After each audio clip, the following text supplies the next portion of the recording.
بسم اللہ الرحمن الرحیم انما توفون اجورکم یوم القیامہ فمن زحزح عن النار وادخل الجنة فقد فاز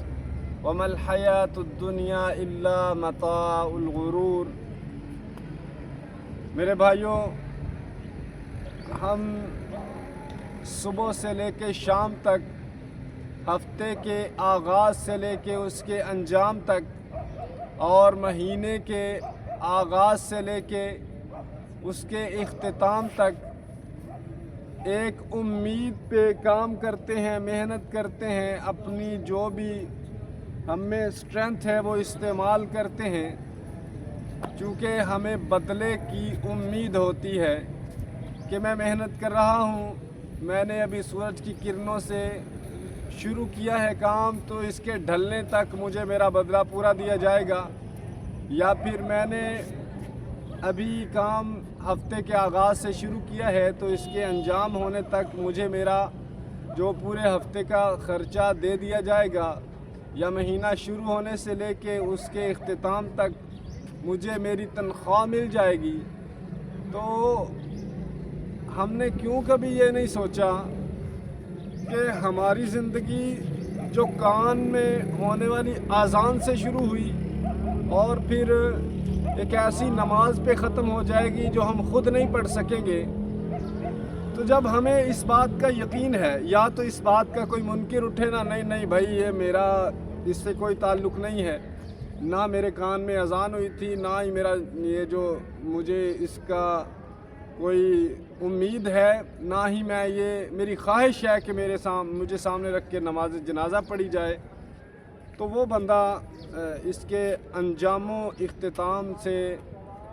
جو ہے وہ منحرف ہو سکتا ہے۔ اگر ہم سب کو یقین ہے کہ ہمارا آغاز وہاں سے ہوا اور وہاں تک ہمارا اختتام ہو جائے گا، ہم اس یقین پہ زندگی گزار رہے ہیں، تو کیوں انما توفون اجورکم کی امید نہیں رکھتے؟ کیا ہمیں قیامت کے دن یہ بدلہ نہیں دیا جائے گا؟ کیا ہمیں پورا ہمارے ہر عمل کا حساب نہیں دینا پڑے گا؟ انما توفون اجورکم، بھائی ہم نے رہنا ہے، ہم نے وہاں پہ اپنی رہائش بنانی ہے، اگر ہم نے کچھ کمایا ہی نہیں، رہائش کہاں سے لیں گے؟ اگر ہم نے کچھ کمایا ہی نہیں اس دنیا میں، تو جس کے متعلق اللہ رب العالمین کہہ رہے ہیں انما توفون اجورکم یوم القیامہ، کہ تمہیں تمہارا بدلہ پورا دیا جائے گا، تو جب ہمارے پاس کچھ ہوگا ہی نہیں، ہم نے محنت ہی نہیں کی، تو ہمارا مالک ہمیں کیا دے گا؟ ہمارے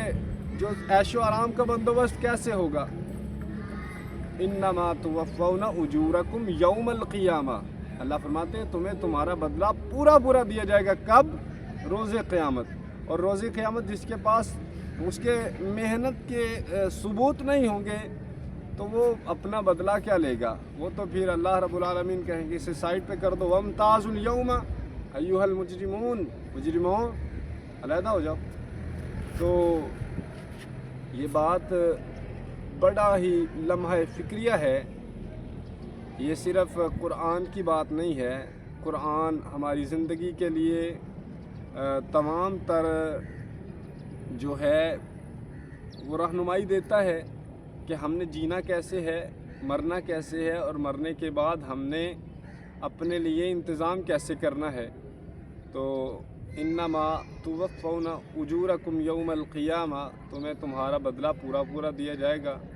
قیامت کے دن۔ تو فمن زحزح عن النار، جو آگ سے بچ جائے گا نا، ایسی محنت کر کے جائے گا کہ وہ آگ سے بچ جائے، فقد فاز، وہ کامیاب ہو جائے گا۔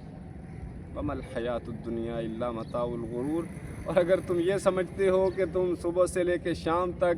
ہفتے سے لے کے اس کے انجام تک، اور مہینے کے آغاز سے لے کے اس کے اختتام تک جو محنت کرتے ہو وہ کامیابی ہے، اس میں تم نے جتنا کمایا ہے وہی تمہاری جمع پونجی ہے اور وہی اصل کمائی ہے، تو یہ ہماری سب سے بڑی نادانی ہے، کیونکہ زندگی بے بندگی، شرمندگی، اگر ہم اللہ کے غلام بن کے نہیں رہ سکتے تو قیامت کے دن کامیابی ہمارا مقدر نہیں بنے گی۔ ہمیں اللہ کے غلام بن کے رہنا ہوگا، ہمیں اپنی آخرت کے لیے کمائی کرنی ہوگی، اور اسی دن ہمیں اپنا پورا بدلہ لینا ہوگا، وگرنہ ناکامی، شرمندگی اور جو ہے وہ اس دن شرم آنا ہمارا مقدر بن جائے گا، اور ہم یا حسرتا کے علاوہ کچھ نہیں کہہ سکیں گے۔ آئیے میرے بھائیوں، دعوت لمحہ فکریہ ہے کہ اپنے متعلق سوچئے، اللہ رب العالمین کے ساتھ تعلق بنائیے اور اپنے پورے اجر کا بدلہ اللہ رب العالمین سے لینے کے امیدوار بنیں، حقدار بنیں۔ اور واضح ہے کہ وَأَن لَيْسَ لِلْإِنسَانِ إِلَّا مَا سَعَىٰ، انسان کو صرف وہی ملے گا جس کی وہ کوشش کر رہا ہے، تو ہمیں کوشش کرنی ہوگی۔ اللہ رب العالمین ہماری کوششوں کو رائیگاں نہیں جانے دے گا۔ اللہ ہمیں کوشش کرنے کی توفیق عطا فرمائے۔ والسلام علیکم ورحمۃ اللہ۔